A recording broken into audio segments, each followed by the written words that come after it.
آغاز کرتے ہیں اہم خبر سے۔ ایران کا ایک اور F-35 طیارہ مار گرانے کا دعویٰ۔ امریکی F-35 طیارے کو ایرانی حدود میں تباہ کیا گیا ہے۔ ایرانی پاسداران انقلاب کی جانب سے یہ دعویٰ سامنے آیا ہے۔ طیارے کے پائلٹ سے متعلق ابھی تک کوئی اطلاع نہیں ملی۔ پائلٹ کے بچ جانے کا امکان نہ ہونے کے برابر ہے۔ ایرانی میڈیا کا یہ دعویٰ سامنے آیا ہے۔ سینٹ کام کی جانب سے ابھی تک اس دعوے پر کوئی رد عمل نہیں آیا۔ ایرانی میڈیا یہ رپورٹ کر رہا ہے ایران کا ایک اور F-35 طیارہ مار گرانے کا دعویٰ۔ امریکی F-35 طیارے کو ایرانی حدود میں تباہ کیا۔ طیارے کے پائلٹ سے متعلق ابھی تک کوئی اطلاع نہیں ملی ہے۔ پائلٹ کے بچ جانے کا امکان نہ ہونے کے برابر ہے۔ ایرانی میڈیا یہ بھی بتا رہا ہے کہ سینٹ کام کی جانب سے ابھی تک اس دعوے پر کوئی رد عمل نہیں آیا ہے۔ تو ناظرین، سچویشن روم سے جو مشرق وسطیٰ سے تازہ ترین اطلاعات ہمیں موصول ہو رہی ہے، جو تازہ ترین ڈیولپمنٹ سامنے آ رہی ہے، اس حوالے سے بھی جیسے کہ ہم اپنے ناظرین کو اپڈیٹ رکھتے ہیں۔ امریکی فوجی کمان میں ایک بڑی تبدیلی سامنے آئی ہے۔ امریکی آرمی چیف سے استعفیٰ طلب کر لیا گیا ہے۔ خبر ایجنسی یہ دعویٰ کر رہی ہے امریکی وزیر جنگ کا جنرل رینڈی جارج کو عہدہ چھوڑنے کا حکم سامنے آ رہا ہے۔ امریکی army chief general Randy George retired ہو رہے ہیں۔ پینٹاگون نے بھی اب اس چیز کی تصدیق کر دی ہے۔ کیتھرین، یہ ایک بڑی خبر ہے۔ اگر دیکھا جائے تمام تر تناظر میں تو امریکی فوجی کمان میں ایک بہت بڑی تبدیلی بھی اسے تصور کیا جا رہا ہے۔ یہ استعفیٰ it's not something relatively very easy. بالکل یہی بات ہے۔ اور اس کے علاوہ شیرین، ایران کا ایک اور امریکی جنگی طیارہ مار گرانے کا دعویٰ سامنے آیا ہے۔ جزیرہ قشم کے جنوبی علاقے میں طیارے کو نشانہ بنایا گیا ہے۔ پاسداران انقلاب کی جانب سے کہا گیا ہے امریکی سینٹ کام نے ایرانی دعوے کی تردید کر دی ہے۔ تمام امریکی لڑاکا طیارے محفوظ ہیں، امریکی سینٹ کام کی جانب سے یہ کہا گیا ہے۔ بالکل، تو ایک جانب تو دیکھیں ایران کا دعویٰ ہے، پھر دوسری جانب اس کی تردید یا تصدیق جو ایک روایتی طور پر بہرحال ہوتا ہے، وہ ہم دیکھ رہے ہیں کہ سامنے آ رہی ہے یہ چیزیں۔ تو بوکھلاہٹ کا شکار امریکہ اور اسرائیل اب ایران میں سول انفراسٹرکچر کو نشانہ بنا رہا ہے۔ امریکی صدر ٹرمپ کا ایران کا سب سے بڑا پل تباہ کرنے کا یہ دعویٰ ہے جو امریکی صدر کر رہے ہیں۔ سوشل میڈیا پر ویڈیو بھی انہوں نے شیئر کی بیان میں کہا ہے کہ ایران کا سب سے بڑا پل اب کبھی استعمال نہیں ہو سکے گا۔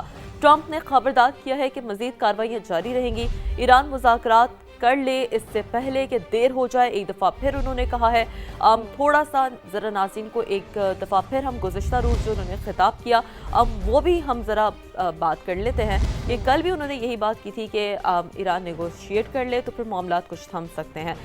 تو ڈیفینیٹلی شہری انفراسٹرکچر پر حملوں سے ایرانی جذبے کو شکست نہیں دی جا سکتی۔ یہ ایک وہ جواب ہے جو کہ ہم نے ہمیشہ دیکھا ہے کہ پہلے امریکہ اسرائیل کی جانب سے حملہ ہوتا ہے، کوئی بیان سامنے آتا ہے جس پر ایک روایتی طور پر ایک رد عمل بھی ایران کی جانب سے سامنے آ رہا ہوتا ہے، اور کیتھرین عباس عراقچی کا بھی یہ رد عمل سامنے آیا ہے۔ بالکل یہ جذبہ ہمیں دیکھنے کو ملا ہے ایران کی جانب سے۔ ایک طرف صدر ٹرمپ نے ان کو دھمکی دی ہے، انہیں کہا ہے کہ اب دوبارہ سے کبھی وہ پل استعمال نہیں کر سکتے، لیکن اسی کا جواب بھی دیا ہے عباس عراقچی کی جانب سے۔ انہوں نے کہا ہے کہ صرف ایک انتشار پذیر دشمن کی شکست اور اخلاقی زوال کی علامت ہے۔